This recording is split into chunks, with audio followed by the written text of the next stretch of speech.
everybody? It's your boy, Ghostshrimp, world champion visual artist, 20 years in the game. And we are here today answering some of your questions from yesterday on Instagram. Just wrapping up a little smoke break from my drawing sessions today.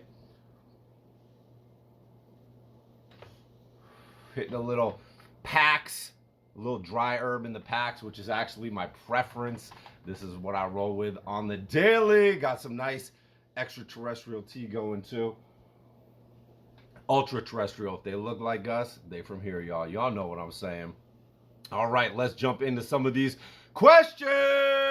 Oh, shit. Let's go. Mr. Artsy Fartsy asks, what's your favorite episode of Adventure Time? Both to work on and just overall on the show. I mean, designing the whole world right off the bat in season 1, all the main locations, you can't beat that.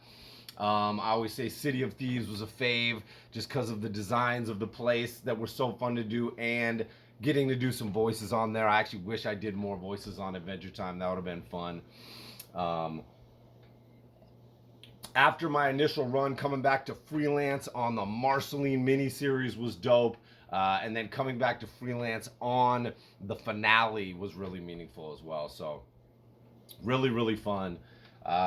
Everything on Adventure Time was fun. Once we got going, all the time at the desk, you can't beat it, right?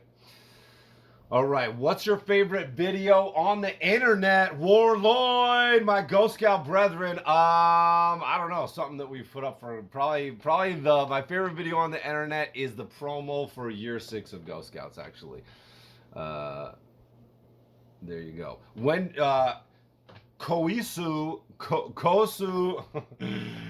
fellow Vermonter, when do you want to fish? We definitely need to hit up some fishing over here at Caspian, dog. Let's get it.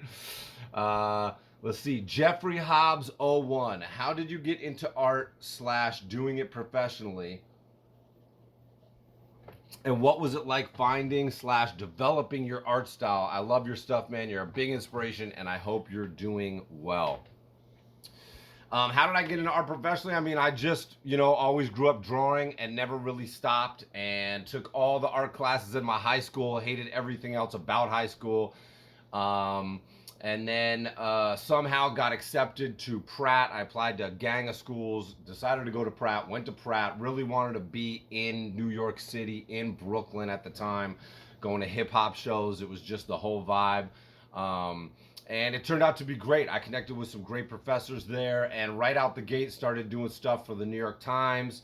Episode 10 of the podcast lays this out in grand detail.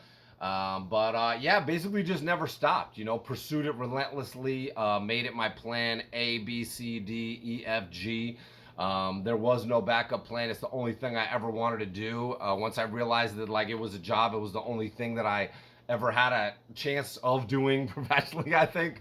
I think I'd probably be in jail or prison or the military. I don't know what I'd be doing if I wasn't doing this, but it wouldn't be good. All right, and what was it like developing your style? Yeah, style is one of those funny things that everybody has a style, whether they know it or not. And, just pushing to make it more and more unique. Everybody borrows in the beginning. I loved, drawing my X-Men comics and, all the Image comics growing up, drawing Spawn with my homie Luke and shit, in high school. And then, you start to draw your own characters. And then at a certain point, I really want to make this unique. I really want to make it my own. So if I was drawing something that felt like something else, I would just go, how can I take this in a different direction, right?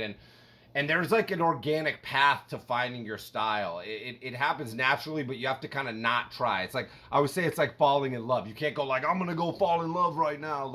You got to just trust the process. You got to go and you got to practice a lot and you got to draw a lot. You got to spend a lot of time in the sketchbook to develop a style, right? To develop your style, to just hone your style, right? It's not like you find it. It's you just practice a lot and it comes out. Everybody has a style. I learned that from doing my online workshop.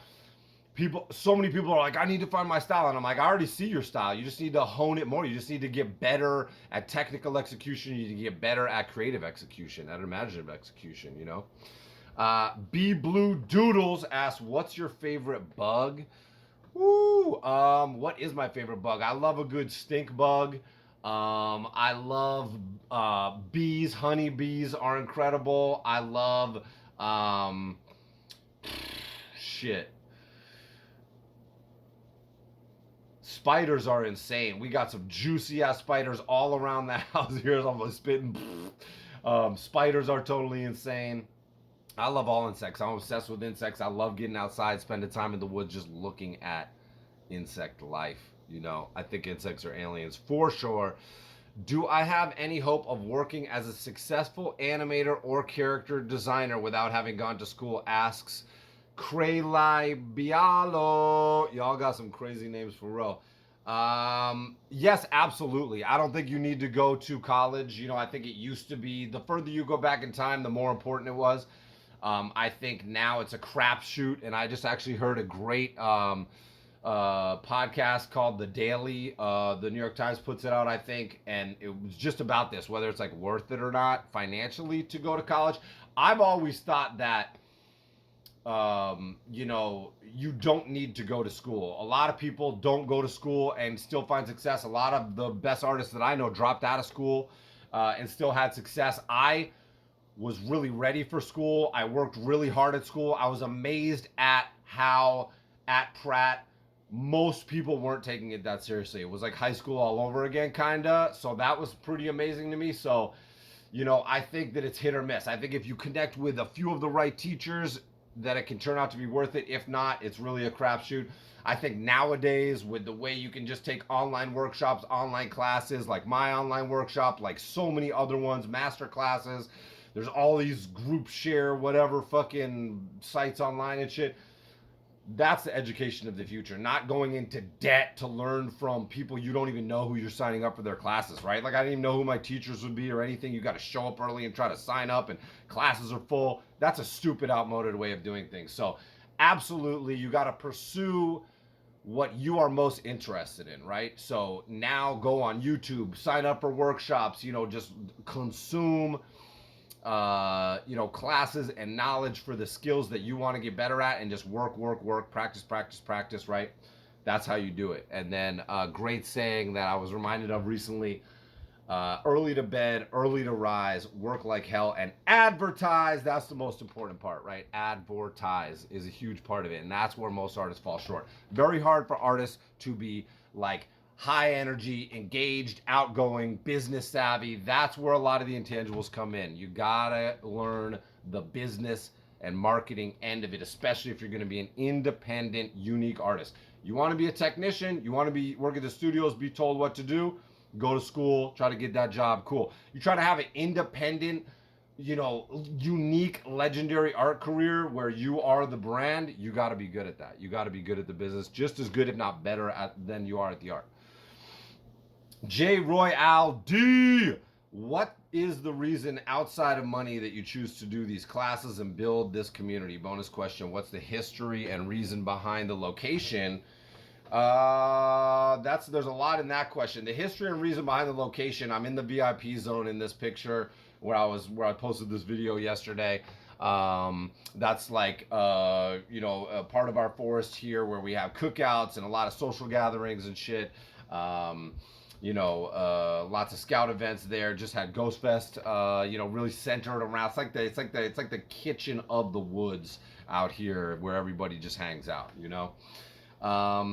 then why did I decide to do the online workshop? Money, like another income stream, is a smart business move, but really, I don't do anything to make money, right? I pick the things that I want to do that light me up, that inspire me, that I love, and then I figure out how to make money at them, right? I don't draw to make money. I make money so that I can draw whatever I want.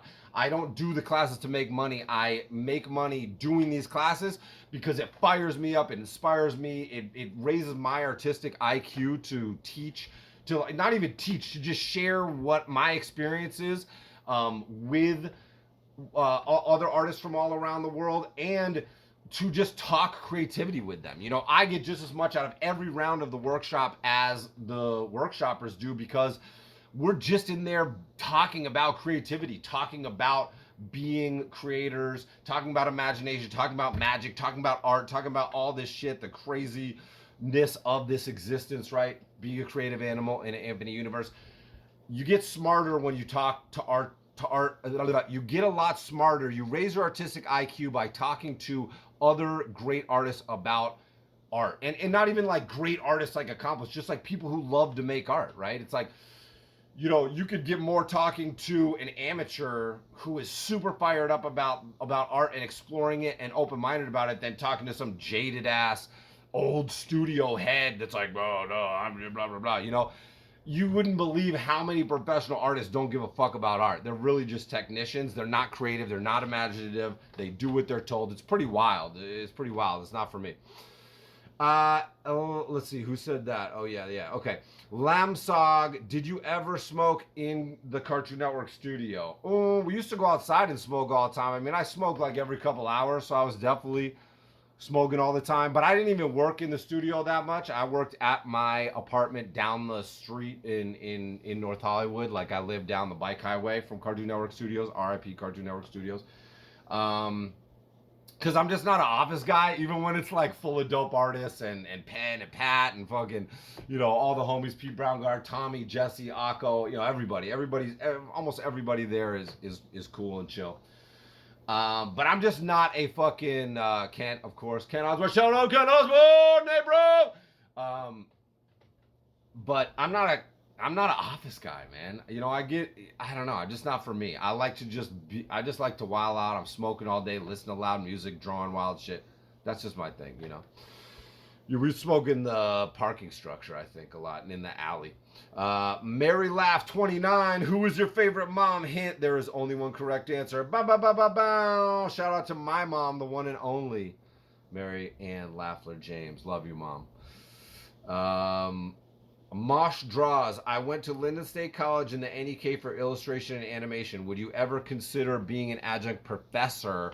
Again, I'm not an institutional guy. I'm not like, I don't want to go into an office. I do the workshop. That's my version of a college course.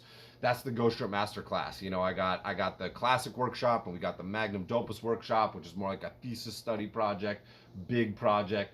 Rather than the classic workshop as weekly assignments. So I'm going to probably do like a background design one too, probably develop more workshops over time. I kind of let it, I've been kind of on a weird hiatus, like a death hiatus from my dad dying last summer. And I'm started coming out of it and getting things rolling up again, like stuff ramped down through COVID and all this other stuff. I'm thinking of like ramping this other stuff back up again. So there'll be more workshops. But there's one starting October 8th, Ghostshrimp Classic Workshop. Go sign up right now, y'all. Northern Groove Glass.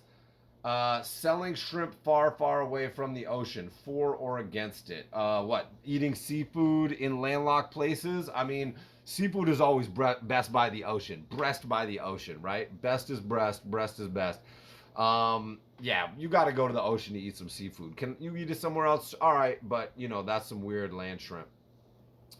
Ryan Birch makes. If you had to choose either links or patties for the rest of your life, what would you choose? Links include hot dogs, sausage, kielbasa, all the meat link foods. Patties include burgers, turkey burger, chicken burger, and so on. Yeah, just even based on burgers, I gotta go patty because I love my hamburgers. We cook out a lot.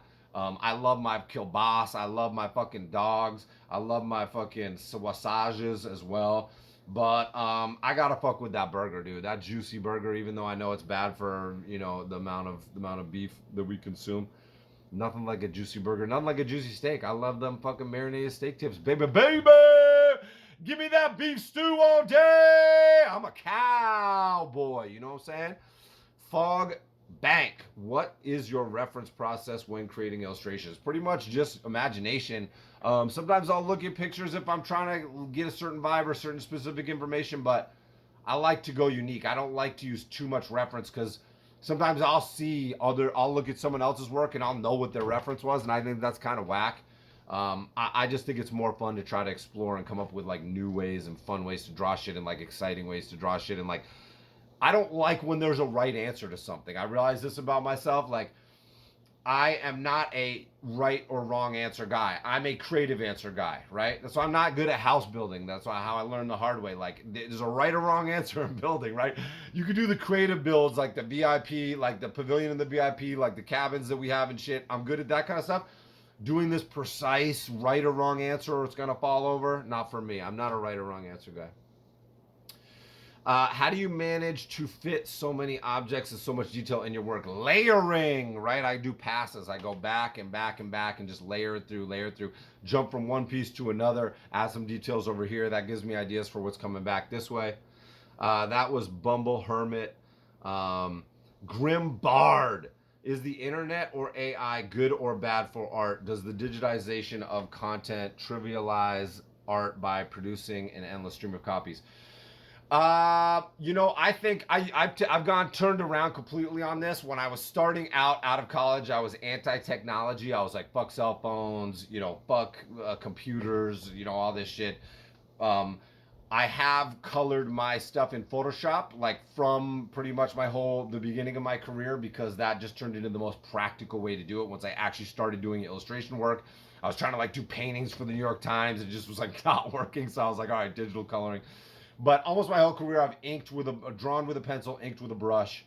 Um, about the last year or more now, I've gone full blown Cintiq for drawing, coloring, everything, which I'm really enjoying this new level of exploration here. But I've gone full flip on technology. I actually think that if you step back and look at human beings, clearly we are inextricably I believe we are technology. I believe we are here to create more technology, push technology forward, whether you like it or not. So I'm on board with it. I think, and as far as art goes, also doing the workshop, before I could be snooty, like this is bad art, this is good art. Not from the workshop, all art is great. I love seeing anybody do art, right? Everybody can get better. I look at where someone is, go, where do they go from here? Boom, let's go, right? That's where I help take them. And I think AI and all this technology is just going to lead to more art, right? If I was right, everybody would still be drawing with pencils and pens and all this stuff, but that's cool. You could still do that, but I think with the advent of people picking up Procreate, all the young kids drawing fully digitally now, even not even young kids, right? Everybody's just drawing fully digital now and stuff. I get it. It lowers the barrier to entry to being a good artist, which frustrates people who work hard to get there, but ultimately it's going to create more artists. I think there's more art being made now than ever before, which I think is a plus, and I think it's raising the bar. It's a weird to say, but it's not a bad thing to be able to make good art faster. It's only going to raise the bar because then that's going to become the baseline, and then there's always going to be people that come along like me that go, I want to do my own thing, I want to take it to a new place, right? So that's why I like it. So there you go, there's some questions answered. Hit me with some more, y'all. AMA all day. Yee!